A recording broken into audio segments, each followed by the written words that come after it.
উত্তর দিনাজপুর জেলার ইসলামপুর থানার ধুলিগাঁও এলাকায় পুলিশের গাড়ির ধাক্কায় প্রাণ হারালেন এক ব্যক্তি। স্থানীয় সূত্রে জানা গিয়েছে, সুজালি গ্রাম পঞ্চায়েতের সামনে পুলিশি গাড়ি দাঁড়িয়েছিল।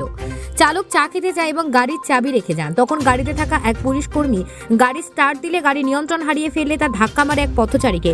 গুরুতর আহত অবস্থায় স্থানীয়রা ব্যক্তিকে রামগঞ্জ স্বাস্থ্যকেন্দ্রে নিয়ে যান। তবে কিছু সময় পরে চিকিৎসকরা তাকে মৃত বলে ঘোষণা করেন। এই ঘটনাকে কেন্দ্র করে হাসপাতাল চত্বরে উত্তেজনা সৃষ্টি হয়। পুলিশ পৌঁছানোর আগে স্থানীয়রা ক্ষোভ প্রকাশ করেন। পুলিশ জানিয়েছেন, মৃত ব্যক্তির নাম সহরব হোসেন, বয়স 42। তার বাড়ি সুজালি গ্রাম পঞ্চায়েতের ধুলিগাঁও এলাকায়। ময়নাতদন্তের জন্য মৃতদেহ ইসলামপুর মহকুমা হাসপাতালে পাঠানো হয়েছে এবং ঘটনার তদন্ত শুরু হয়েছে। Bureau report, news prime Times. এখানে সকালে একটা অ্যাক্সিডেন্ট হলো আধা ঘন্টা আগে। আমি বাইরে ছিলাম, এখন আসলাম। আমি মোটামুটি 15-20 মিনিট হয়ে গেল। বলতে যে গাড়িটা একটা পুলিশের গাড়ি ছিল, পুলিশের গাড়ি নিয়ে অ্যাক্সিডেন্ট হয়েছে। দেখেন, এগুলা পুলিশ হোক চা পাবলিক হোক, সবারই জন্য যে কানুন ধারা যেগুলো আছে সবার জন্য সমান হবে। পুলিশ হলে কি পুলিশের জন্য ছুট আছে, সেটা কোনো এরকম ব্যাপার নয়। যা অ্যাকশন হবে, আমি এখন বর্তমানে আমি এসপি সাহেবের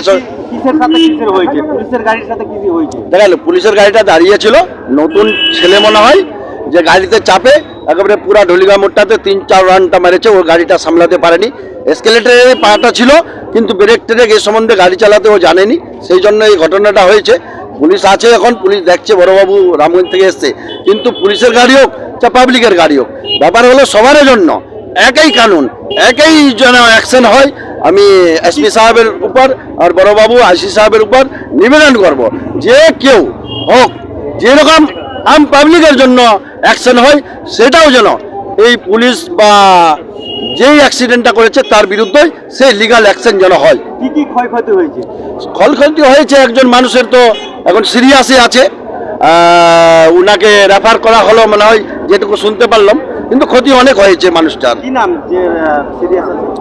সহরব হোসেন নাম, ঢুলিগাঁয়ে বাড়ি ওনার। এখন কি জানো? না, পুলিশের যেহেতু পুলিশের গাড়ি, এখন তো আমাদের ক্ষেত্রে ভালো হলো যে পুলিশ যেহেতু এটা করেছে, তো এরকম পুলিশ জবাব দিবে। যেরকম পাবলিশের সঙ্গে ব্যবহার করে যেন ওই যে অ্যাক্সিডেন্ট করেছে যে পুলিশ, ওনার সঙ্গে সেই ব্যবহারটা যেন হয়। যে গাড়ি চালাচ্ছিল তিনি কি আদৌ ড্রাইভার ছিল? না, এখন বলতে পারছি না। ড্রাইভার হলে তো কন্ট্রোল করতো। একটা গাড়ি দাঁড়িয়েছিল, সেখানে চাপে ও স্টার্ট করে এরকম ধরনের ঘটনা করলো, সে পুলিশ তদন্ত করুক। এই যে পুলিশের গাড়িতে মানে অবৈধ হলে আমি তো এখনো দেখিনি।